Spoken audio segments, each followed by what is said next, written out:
E aí, pessoal, tudo bem com vocês? Eu sou o Akira, sejam bem-vindos para mais um vídeo. E como a gente está em fase de quarentena e tudo mais, eu queria comentar com vocês uma notícia que eu vi e eu achei bem louco, na verdade, mas que ao mesmo tempo faz muito sentido. Aí você deve estar pensando, pô, como assim? Galera, eu fiquei sabendo, tá, em várias matérias, vários lugares falaram sobre isso de uma coisa muito ruim e também de uma coisa muito interessante. Então, primeiro vamos para a parte ruim. A parte ruim é que a agressão a mulheres nessa época de quarentena, a agressão domiciliar, né, ela aumentou.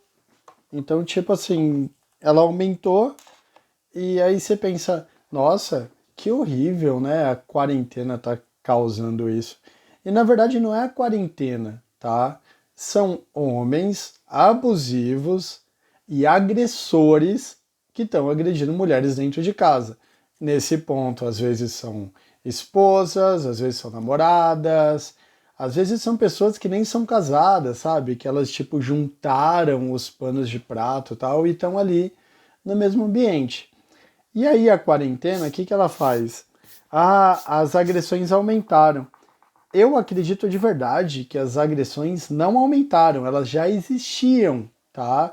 Só que agora o cara tá todo dia dentro de casa, não consegue sair, e aí o cara vai despencando em cima dessas mulheres todo aquele estresse, toda aquela frustração de estar preso dentro de casa.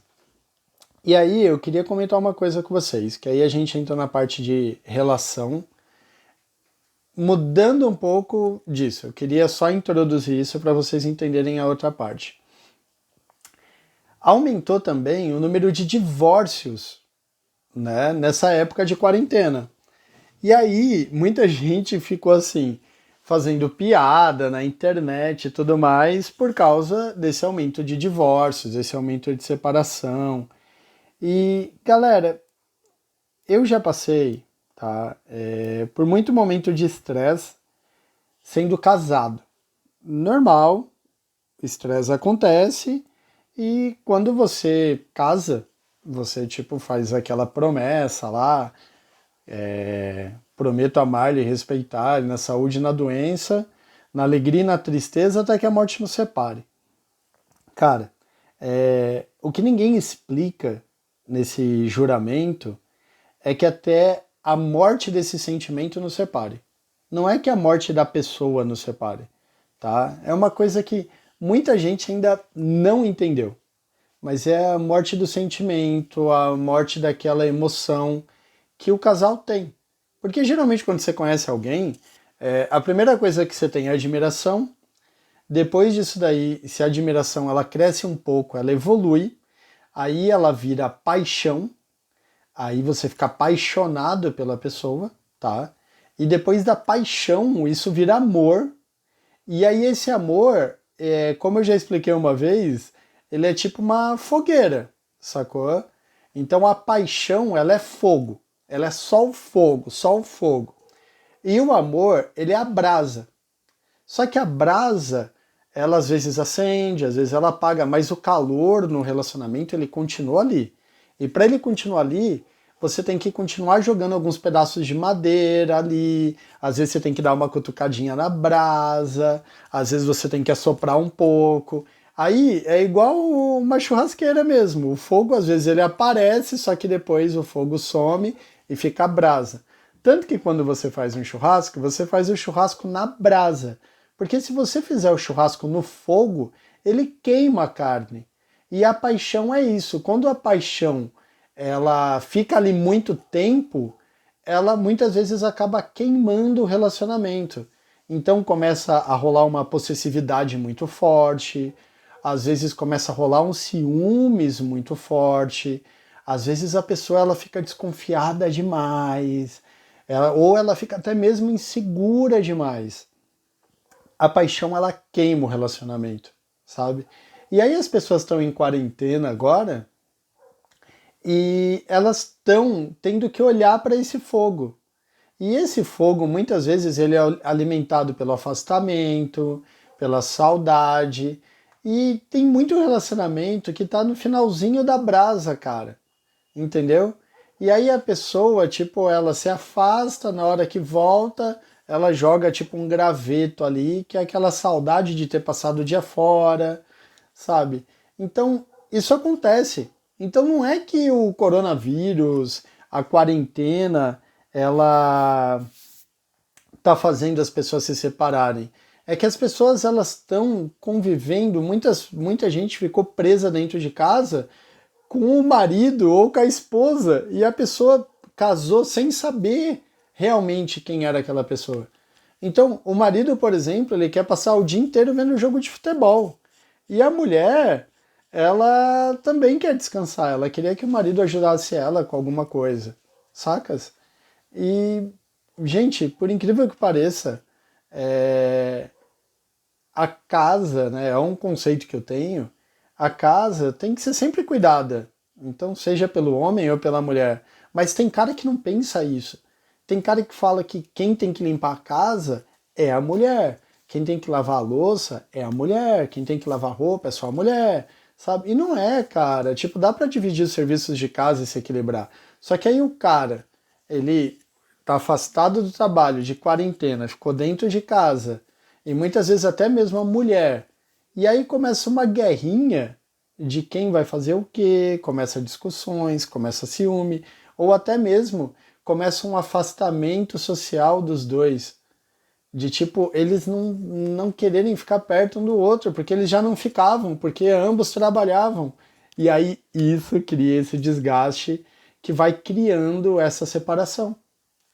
E cara, é algo que acontece, infelizmente acontece. Muita gente vem falar comigo, ah, é que eu tenho um namorado, ah, é que eu conheci um autista ou uma autista.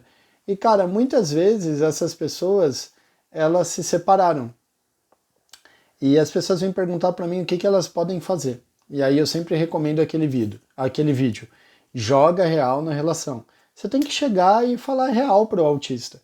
O autista ele funciona com combustível puro, chamado verdade. Se você chega e fala a verdade para ele, você vai obter a resposta real dele. Ele não vai ficar jogando com seus sentimentos, nem te mentindo, nem te enganando.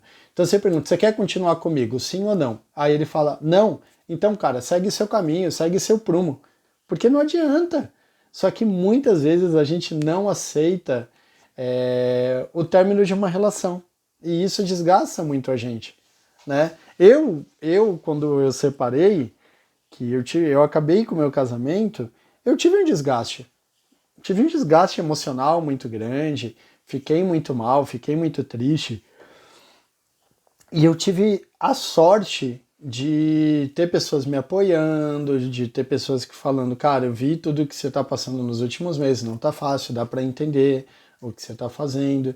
E esse apoio foi me dando força para eu continuar adiante, sacas? Então você tem que se cercar de pessoas que te apoiem, entendam seus motivos, ou se terminaram com você, pessoas que te apoiem a segurar a barra. Porque, gente, não tem o que fazer quando alguém termina com você. Você tem que aceitar. Você tem que aceitar que você não era o suficiente para aquela pessoa. Eu, por exemplo, até hoje, eu tenho uma tristeza que me acompanha muito, de verdade. Que é, quando eu casei, eu fiquei muito próximo da família da minha ex, tá? Então, das irmãs dela, das sobrinhas dela, do concunhado dela, até do pai dela, tá? Eu até hoje, se for falar com o pai dela, eu vou chamar ele de pai, mesmo ela sendo minha ex. Mas ele é o vovô do meu filho, ele sempre vai fazer parte da minha família no meu conceito. E a partir do momento que a gente terminou, eles se afastaram, sacas? Eu não consegui mais falar com eles. Eles meio que se isolaram, ou ela tentou afastar eles de mim, e eu não consegui mais falar com eles. E ficou um clima assim, tipo, não se fala mais com ele. Então eu virei persona não grata para a família dela, provavelmente. E isso é algo que me chateia muito. Eu sinto muita falta de falar com eles, eu tenho muito carinho por eles, mas isso aconteceu. Então, assim, todo término de relacionamento ele vai causar essa dor, né? De você acabar tendo que se afastar de outras pessoas que você gosta. de outras pessoas que você respeita, que você considera. Porque muitas vezes você termina um relacionamento com o seu ex ou com a sua ex, mas você adoraria manter o relacionamento com o pai, com a mãe, com o tio, sabe? Eu lembro que a minha ex tinha contato com a mãe de um ex-namorado que ela adorava muito, ela considerava muito. E eu tive ciúmes no começo, mas depois eu fui entendendo que ela queria o relacionamento com ela, não com ele, saca? Então eu tive que lidar com isso. Foi a primeira vez que eu aprendi a lidar mesmo com meus ciúmes. E aí hoje eu me conheço muito mais. E você vai criando esse amadurecimento, você vai deixando de ser tão ciumento, tão possessivo, porque um pouquinho de ciúmes pode existir. Querer aquela pessoa do seu lado, querendo ou não, é possessão, mas você pode aprender a não deixar isso se tornar um sentimento tóxico, que vai acabar contaminando o seu relacionamento e vai fazer ele minguar. E aí as raízes não tem mais como puxar amor, compaixão, carinho desse relacionamento, e aí essa planta que você tem, seja um namoro, seja um casamento, ela vai morrer. E vocês devem pensar, tipo, como que eu falo tanto sobre isso? Como que eu crio tantos exemplos e como que eu falo? Porque assim, gente, eu como autista, eu tive que entender os sentimentos. Eu tive que entender cada um deles. Eu tive que entender o que é amor, o que é ódio, o que é ciúme, o que é desapego, o que é carinho, o que é amor, o que é paixão, o que é amizade, o que é gratidão. Eu tive que entender tudo, sabe? E aí eu tive que pegar cada um desses sentimentos e aí eu tive que desfragmentar ele, sabe? Desfragmentar? Eu acho que é isso mesmo. Eu tive que desfragmentar ele, sabe? Para tipo analisar cada bloco desse sentimento para eu conseguir entender e absorver ele e deixar ele fazer parte de mim. Hoje eu tenho tantos sentimentos que eu acho que eu não conseguiria falar num vídeo para vocês. Mas é bom entender esses sentimentos. Isso faz parte da nossa evolução, né? Todo mundo tem que evoluir, todo mundo tem que aprender. E eu espero de coração que meus vídeos estejam ajudando todos vocês a se entenderem, a analisar, a ter um pouco de luz aí para toda essa bagunça que está acontecendo, tá bom? E se você ama uma pessoa, continua amando ela estando com você ou não. Isso é amor de verdade, ok? E espero que você tenha gostado muito desse vídeo. Deixe o seu like, se inscreve no canal e me segue lá no Instagram, que é Leo_Akira. Procura Leo Akira lá que você me acha, tá bom? Tô tentando aqui vencer o toque, então espero que todos vocês fiquem bem. Um abraço e tchau!